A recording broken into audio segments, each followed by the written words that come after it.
Hello everyone, hope आप सब बहुत अच्छे से होंगे। आज बात करते हैं कि आज के ज़माने में जो गैजेट्स का ज़माना है, क्या ये पूरी तरह से फ़ायदे में है या रीडिंग और राइटिंग, पेन से राइट करना और बुक्स को रीड करना वो ज़्यादा फ़ायदे में है, या आप अपने फ़ोन पे जो बुक्स रीड करते हैं वो ज़्यादा फ़ायदे में है। इस क्वेश्चन के ऊपर एक हमारे घर के बहुत बुजुर्ग, अप्रॉक्स 85 टू 89 ईयर्स के हैं, उनसे बात हुई तो उनसे बात करके इतना अच्छा लगा, मुझे लगा आपके साथ भी शेयर करती हूँ कि जब छोटी एज के बच्चों को भी यहाँ बाहर की कंट्रीज़ में छोटे बच्चों को आप बुक्स पे ला रहे हैं। पहले उनके साथ लैपटॉप बहुत ज़्यादा यूज़ हो रहा था, अब उनको हैंड राइटिंग लिखना भी सिखाया जा रहा है और उनको औरली भी स्टोरी सुनाने के लिए कहा जा रहा है, और उनको एक वीक के लिए मंडे टू फ्राइडे के लिए एक बुक दी जाती है जो कि स्टोरीज़ की तरह होती है। छोटी क्लासेस की बात कर रही हूँ, ताकि उनकी रीडिंग पावर कंसंट्रेट हो। बुक्स पढ़ने के बहुत सारे फ़ायदे हैं। बुक्स अगर आप पढ़ते हैं तो आप डिस्ट्रैक्ट नहीं होते हैं, आप कंटिन्यू उस चीज़ को रीड कर रहे होते हैं। पर जब आप फ़ोन में आप बुक्स पढ़ रहे होते हैं तो उसमें साइड पे ऐड आती चली जा रही होती हैं, वहाँ हम डिस्ट्रैक्ट हो जाते हैं और हम बहुत सारी चीज़ें वही स्क्रॉल करना शुरू करके और भूल जाते हैं कि हम बुक रीड कर रहे थे, और हम और फालतू की नॉलेज में आ जाते हैं। जो हम बुक पढ़ रहे होते हैं उससे जो हमें सीखने को मिलना था वो कहीं गुम ही हो जाता है। जब भी आप बुक पढ़ते हैं, चाहे अपनी सिलेबस की बुक्स पढ़ रहे हैं, चाहे नॉलेज के लिए बुक पढ़ रहे हैं, चाहे खुद को खुश करने के लिए कोई बुक पढ़ रहे हैं, तो बुक ही रीड करें। कोशिश करें थोड़ा पैसा उस पर भी स्पेंड करें। मान लिया आप 100 रुपीज़ अपने पे हर महीने खर्च करते हैं अपनी शॉपिंग में, तो उसमें से अगर आप 5 रुपीज़ या 10 रुपीज़ आप अपनी बुक्स पे खर्च कर देते हैं और फिर जो आप शांत होकर उसको रीड करते हैं, कई बार आप 15 मिनट के लिए भी फ्री हैं और आपके बैग में वो बुक है तो आप वो निकाल के पढ़ सकते हैं। आप सफ़र में आप बुक पढ़ सकते हैं। घर में आप विंटर्स में धूप सेक रहे हैं, बुक पढ़ सकते हैं। सब लोग टीवी देख रहे हैं और आपका मन वो चैनल देखने का नहीं है, चुपचाप उठिए प्यार से और अपनी बुक रीड करने लग जाइए। मीन्स बहुत सारा टाइम हमारे पास, थोड़ा थोड़ा शॉर्ट पीरियड्स हमें मिलते हैं जब हम बुक रीड कर सकते हैं। और हर 5-10 पेज पढ़ने के बाद आप चाहें तो आंखें बंद करके बैठें और सोचें कि इन 5-10 पेजों में मुझे क्या सीखने को मिला। आप 2 लाइन कम से कम उसके ऊपर लिख पाएंगे। बुक का नाम लिख लीजिए और उसकी लाइन लिखते जाइए। फर्स्ट सेकंड थर्ड चैप्टर में मुझे ये लाइन मॉरल सीखने को मिला। तो चाहे आपके पास एक पेज एक बुक में तैयार हो, आपकी अपनी राइटिंग में, अपनी भाषा में, इससे आपकी क्रिएटिविटी बढ़ेगी, आपकी सोचने की पावर इम्प्रूव होएगी, आपके पास अपने शब्द होंगे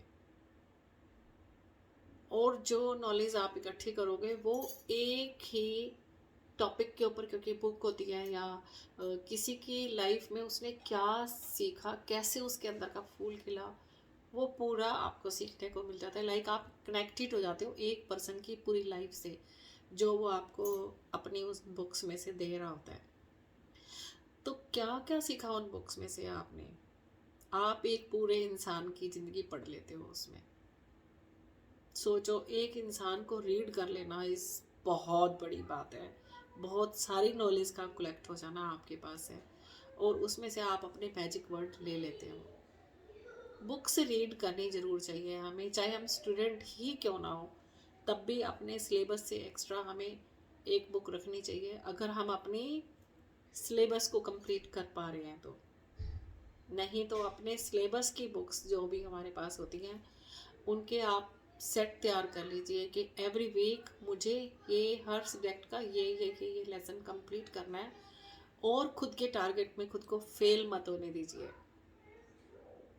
और अगर आप बड़े हैं और अब आपके बच्चे स्कूल जा रहे हैं तो खुद को टारगेट दीजिए कि ये बुक मुझे 1 महीने में ख़त्म करनी है, 3 महीने में ख़त्म करनी है। वो आपके टाइम के ऊपर है कि आपके पास, मान लिया आप ऑफिस के लिए ही निकल रहे हो, आपके पास आधा घंटा है, आप अगर साइड सीट पे बैठे हो या आप गाड़ी ड्राइव कर रहे हो तो फिर तो आपके पास टाइम नहीं है। पर जहाँ आपको ऑफिस में आप खाना खाने बैठते हो, खाने के बाद भी हो सकता है आपके पास 5-10 मिनट बचे तो आप अपनी बुक पढ़ सकते हो। बीच में जैसे ही आपको टाइम मिले आप बुक पढ़ सकते हो। अगर आप ट्रेन का ट्रैवल करते हो तो आप उसमें बुक रीड कर सकते हो इधर उधर ध्यान देने से। या फिर आपके अंदर एक और गुण होना चाहिए कि आप शेयरिंग की आदत डालिए। ट्रैवलिंग में अभी मैंने सुना एक कंट्री में एक ऐसी एक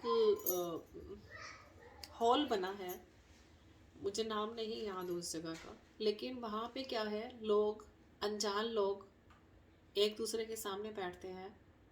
वो कोई लाइब्रेरी नहीं है लेकिन उसको लाइब्रेरी कहा गया है, टॉकिंग लाइब्रेरी है वो। टाइम फिक्स होता है, आधे घंटे के लिए 2 जने एक दूसरे के साथ बैठते हैं लेकिन बिल्कुल अनजान। 15 मिनट सामने वाला शेयर करता है अपनी बात को और 15 मिनट दूसरे वाला उसको रिप्लाई देता है, या वो भी अपनी बात को शेयर कर सकता है। उस शेयरिंग में एक तो बहुत सारी चीज़ें उनके अंदर की निकल जाती हैं, और कई बार हमें पता भी नहीं चलता कि वो 5 मिनट 15 मिनट बात करने के बाद जो सामने वाला छोटा सा रिप्लाई देता है, हमारा बहुत डीप का सॉल्यूशन भी कई बार हमें मिल जाता है। सो शेयरिंग एकदम अनजान के साथ भी कर देने में कोई बुराई नहीं है। और आपको सामने वाले से कई बार मैजिकल ऐसा वर्ड मिल जाता है जिसके पीछे लाइफ का वो पॉइंट अटका हुआ था।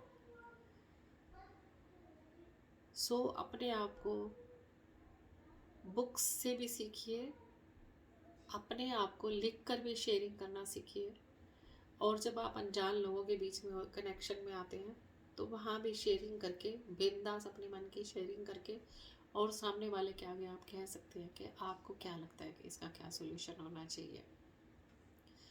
ज़िंदगी बहुत आसान है, जितना सरल जियोगे ज़िंदगी उतनी ही सरल है, जितना टफ बनाते जाओगे ज़िंदगी उतनी ही टफ भी है।